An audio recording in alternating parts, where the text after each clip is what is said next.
Fight off the weirdness and restore the stability of your land in Tainted Grail, Fall of Avalon.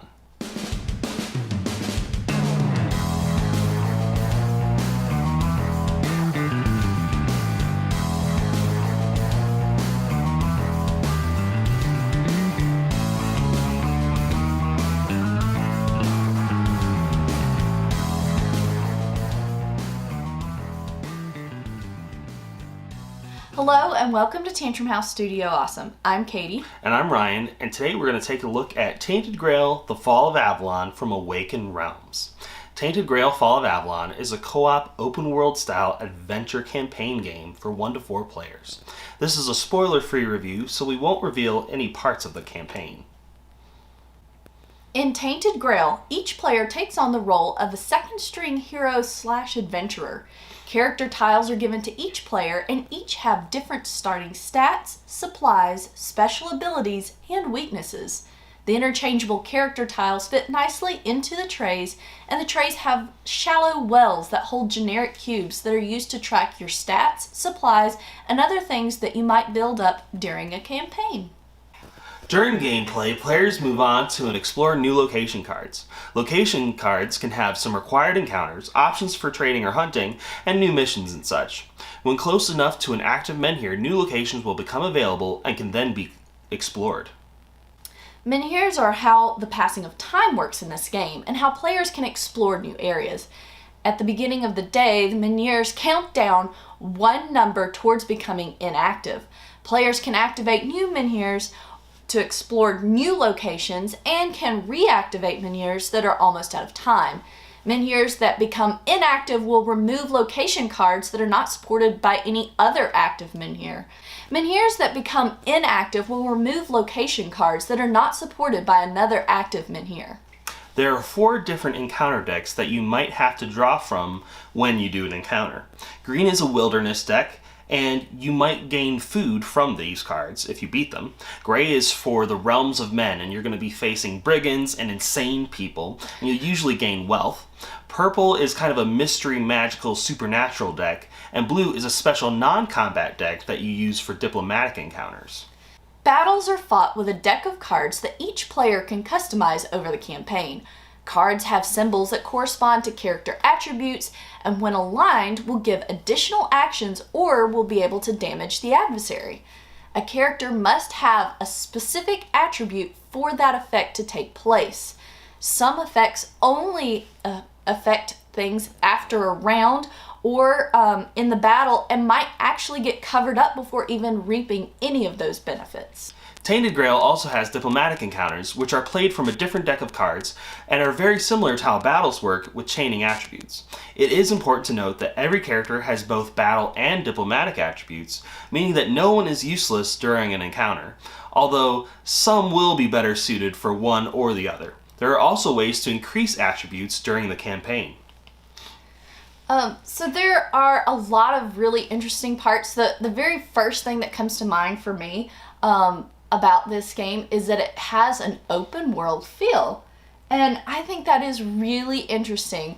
I love that you can be exploring. You choose the directions you want to explore. I mean, you're sent on specific missions, so you're looking for specific locations, but you might not necessarily know where those are. So you're out exploring, flipping over new location cards, and I think that is just really fun. Like, that appeals to my sense of adventure and exploration.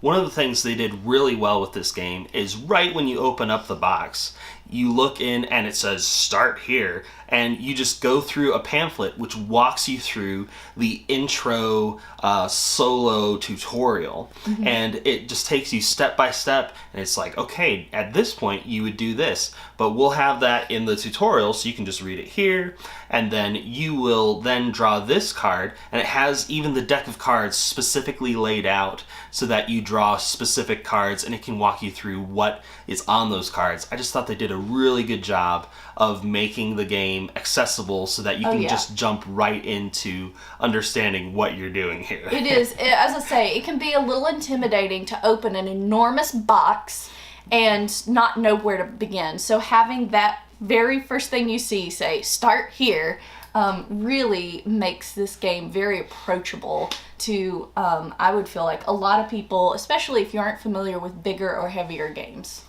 Yeah, I also really liked the way you do encounters, both combat and diplomatic. They do differ just a little bit.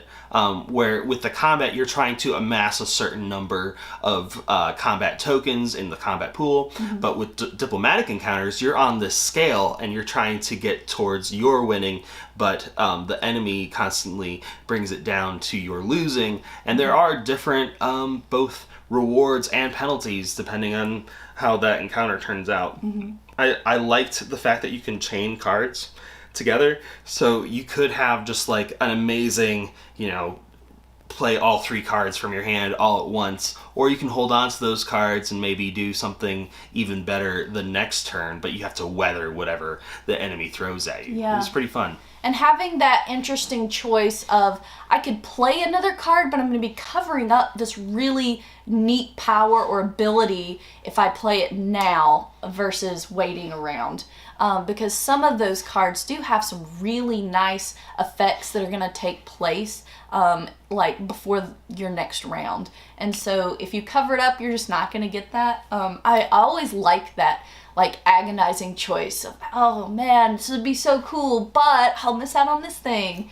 So that's always interesting for me.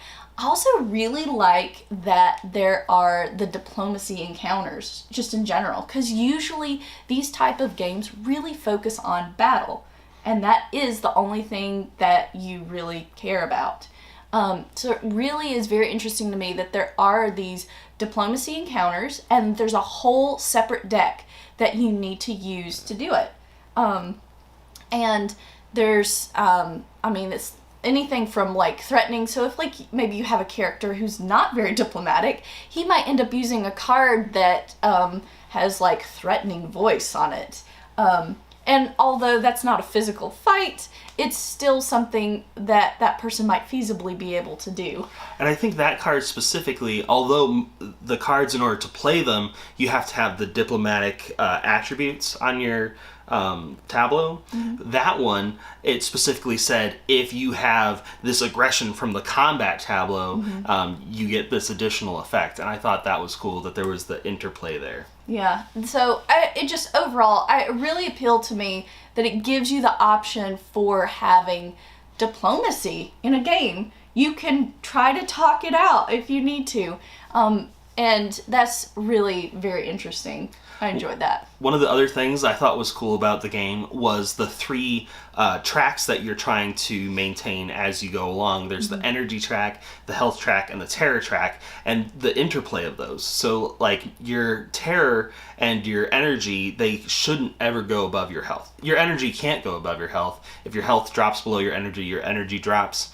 And then if your terror goes above your health, you panic in combat and diplomatic encounters. So the first card you play is just one randomly off the top of your deck, and you got to sort of mitigate the penalty there. So you definitely want to maintain all of your tracks at good levels, and you do that by resting and trying to avoid nightmares and that sort of thing. I also thought that it was cool that each of the tracks had a penalty for going too low or too high. So you either get exhausted with energy so you don't recover as much, or with the health you end up with this you're dying card, or the terror you end up with this you're going insane card, and those effects. So I thought that was a neat balancing act that you have to do during the game. Yeah, and actually, and this kind of leads straight into something I was going to say, is the pieces and the production of this game are really nice. I really like the little shallow wells that hold all the little parts on the game boards, the trays, and I really like the little marker for your health, so that as it goes down, you can very clearly see where's the highest you can be with your energy, what you have to go over to start being panicked. And I just thought that was really nice to be able to very clearly see where you're at, and how much you have of things, and that was really interesting. Another thing is the asymmetrical parts of this. I like that there are definitely some characters who are more heavy on the battle, some that are more heavy on the diplomacy. And then they also have asymmetrical special abilities that each of them can do individually that give you some sort of bonus during gameplay, but also they have some sort of like a setback, some sort of something that they're having to deal with that makes them a bit of a liability as well. And I thought that was really fun because there are certain things you're going to have to avoid if you play a certain character or different things like that. So it was really... That's very interesting. This always appeals to me. Yeah, and the Menhirs in the game are really interesting miniatures. They're just like these freaky skeleton statues. Extra and arms! They add an interesting race against time element to the game because it takes a lot of resources to activate one, but then they count down from 8, so you'll only have 8 turns till they disappear, and you can only access locations while the Menhir is active and nearby.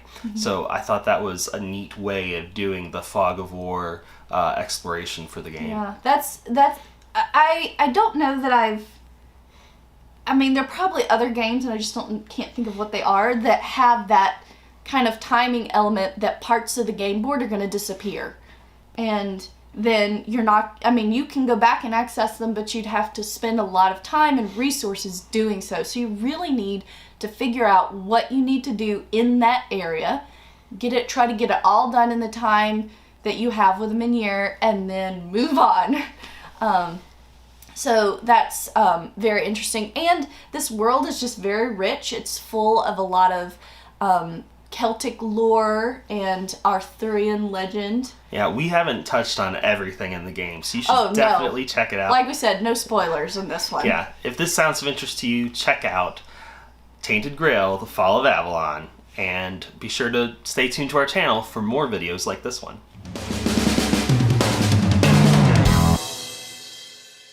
New locations will come when close encounters of the third kind to take effect. place.